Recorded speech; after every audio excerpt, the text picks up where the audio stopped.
Hello दोस्तों, welcome to my YouTube channel chemistry with ABD में। आज हम लोग देखने वाले हैं क्लास 12 के केमिस्ट्री का ये हम लोगों का दूसरा चैप्टर का यह चौथा पार्ट बनने वाला है, चौथा वीडियो बनने वाला है। देखिए, हम लोग आज इस चैप्टर में इस वीडियो में देखने वाले हैं कि आयतन प्रतिशत या आयतन प्रतिशत क्या होते हैं। ठीक है, तो लिखा गया कि किसी बिलियन के 100 ml में उपस्थित विलय की ml की संख्या आयतन प्रतिशत कहलाता है। ठीक है, यानी किसी बिलियन के 100 ml में किसी बिलियन के 100 ml में उपस्थित जो विलय की संख्या होती है उसे हम आयतन प्रतिशत कहते हैं। आयतन प्रतिशत का फॉर्मूला होता है कि विलय का आयतन ml में जो ऊपर दिया है, साथ में नीचे बटा में लिखना आपको बिलियन का आयतन, वो भी ml में होना चाहिए। ठीक है, गुना 100 कर देना है। ठीक है, जैसे इस पे क्वेश्चन दिया गया है कि 20 ml एथेनॉल को 160 ml जल में घोला हुआ है, तो एथेनॉल का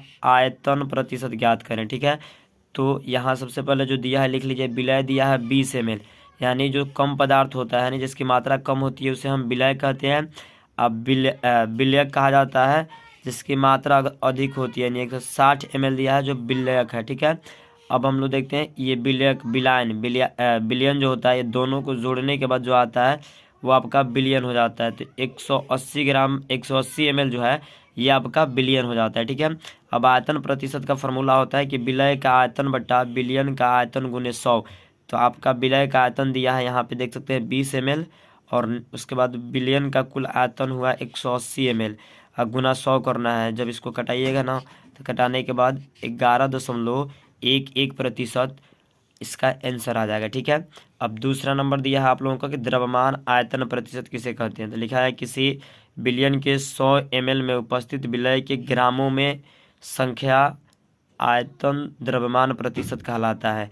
यानी 100 ml बिलियन होना चाहिए और उसमें विलय की संख्या ग्राम में देखना है। ठीक है, तो ये आपका आयतन द्रव्यमान प्रतिशत कहलाता है। इसका फॉर्मूला होता है द्रव्यमान आयतन प्रतिशत का कि विलय का द्रव्यमान, यानी विलय आपको द्रव्यमान में लिखना है, अब बिलियन आपको आयतन में लिखना है। इसके पहले जब हम पढ़ रहे थे आयतन प्रतिशत, तो उसमें दोनों आयतन में थे, और जब द्रव्यमान पढ़े थे तो दोनों द्रव्यमान में थे। लेकिन यहाँ द्रव्यमान आयतन पढ़ रहे हैं, इसलिए विलय द्रव्यमान में होगा और बिलियन जो होगा आयतन में होगा। गुना 100 करना है। ठीक है, देखिए यहाँ पे इसका भी एक क्वेश्चन दिया है कि 20 ग्राम शर्करा को जल में घोलकर 250 ग्राम बिलियन बनाया गया है, तो बिलियन का द्रव्यमान आयतन प्रतिशत ज्ञात करना है।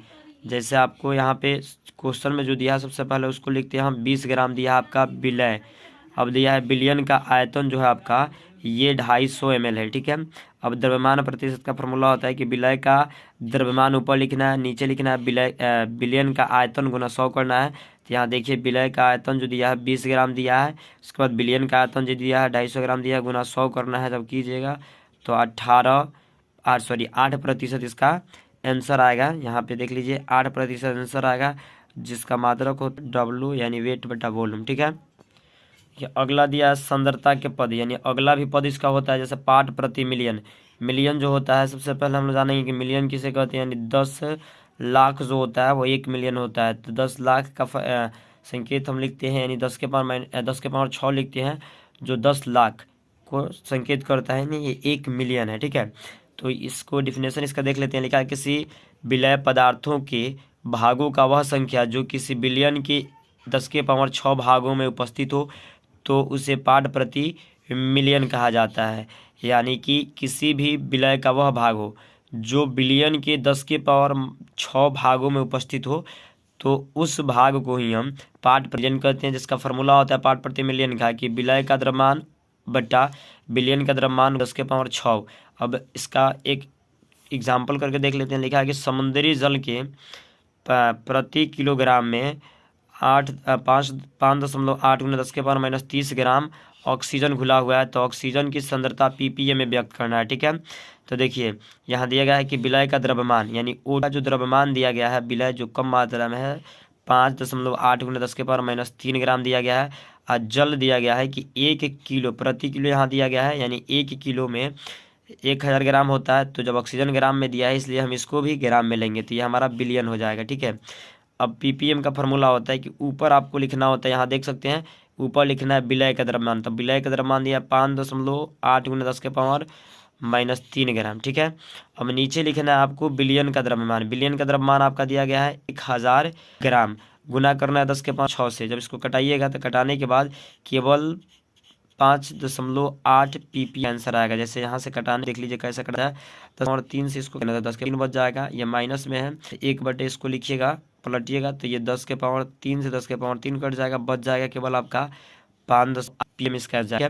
अब हम ये पढ़ने वाले हैं कि मोल अंश या भिन्न क्या होते हैं। ठीक है, तो देखिए किसी में ऊपर विलय के मोल संख्या बिलियन मोलों की संख्या का योग मोल अंश या मोल भिन्न या मोल प्रभाव आता है। ठीक है, यानी किसी बिलियन में उपस्थित विलायक की या विलय की संख्या तथा उनके कुल बिलियन के अवयवों की मोल की संख्या अनुपात होता है, इसी को हम मोल अंश मोल प्रभाव के नाम जानते हैं। ठीक है, जैसे यहाँ देख सकते हैं आप कि इसमें अवयव मिलाया गया है इस बिलियन में, एक ए और एक बी है।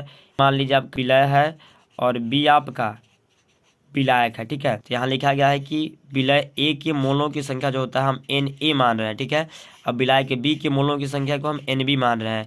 तो ए की मोल अंश जो होता है, ए की मोल अंश वो ए का मोल अंश बटा बिलियन की कुल मोल, तो हम ए का मोल अंश Na माने थे। अब बिलियन की कुल अंश जो होगा यानी ए और बी के दोनों के मोल जोड़िएगा तो Na प्लस Nb हो जाएगा। ठीक है, अब बी के मोल अंश जो होता है के मोल, तो बी के मोल का माने हैं Nb माने हैं। उसके बाद बिलियन की मोल यानी बिलियन की कुल मोल तब होता है कि विलय और विलायक दोनों को जोड़ना है, यानी विलय Nb है और विलायक Na विलय और Nb विलायक है, इन दोनों को जोड़े हैं तो विलय कुल यहाँ पे आपका बिलियन के कुल यहाँ पे मोल आ गया। ठीक है, तो ये होता है मोल प्रभाव या मोल अंश ज्ञात करने की फॉर्मूला। अब बताया गया है कि बिलियन में उपस्थित दोनों अवयवों के मोल अंश का योग जो है वो एक होता है। जैसे मान कि XA यानी हम विलय को XA माने हैं और XB विलायक को माने हैं। ठीक है, इन दोनों को जब जोड़ा जाता है ना, जैसे XA की विलय के कुल मोल जो है ये यहाँ पे जो यहाँ पे पुट XB माना गया है आपके B के मोल अंश, तब B मोल अंश यहाँ पे देख सकते यहाँ पे रखा गया। जब दोनों को गया तो दोनों को जोड़ने के बाद मान जो है एक आया है। ठीक है, इस पे एक प्रश्न भी दिया गया है, देख लीजिए कि 1 बिलियन में 16 ग्राम CH3OH एवं 9 ग्राम H2O और CH3OH की मोल प्रभाव या मोल अंश या मोल भिन्न ज्ञात करना है। तो सबसे पहले यहाँ उसको लिख लेते हैं। CH3OH का भार दिया है 16 ग्राम, H2O का भार दिया है 90 ग्राम, कम मात्रा में है तो ये का नीचे वाला विलायक हो जाएगा। ठीक है, अब सबसे पहले मोल अंश ज्ञात करने के लिए फॉर्मूला होता है, जैसे मोल अंश ज्ञात करते हैं हम H2O का, तो H2O का मोल अंश ज्ञात करने के लिए होता है कि H2O का मोल बट्टा कुल बिलियन का मोल, तो बिलियन जो है H2O और CH3OH से मिलकर बना हुआ है। ठीक है, तो सबसे पहले इनका हमको मोल करना होता है कि H2O कितना होता है। ठीक है, साथ ही साथ हमको COH का भी मोल पता करना है।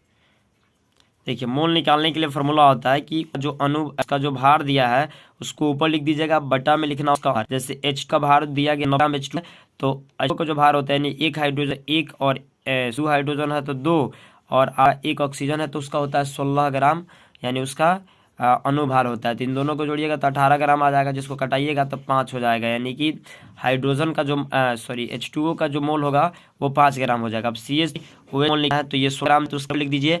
अनुभार निकलता है एक कार्बन होता है हाइड्रोजन है 19 का और एक का होता है 16 और फिर एक हाइड्रोजन है तो फिर सब दिएगा तब 32 हो जाएगा, तो 2 में यानी 0 में कट जाएगा। ठीक है, यानी COH जो होगा 0.5 होगा।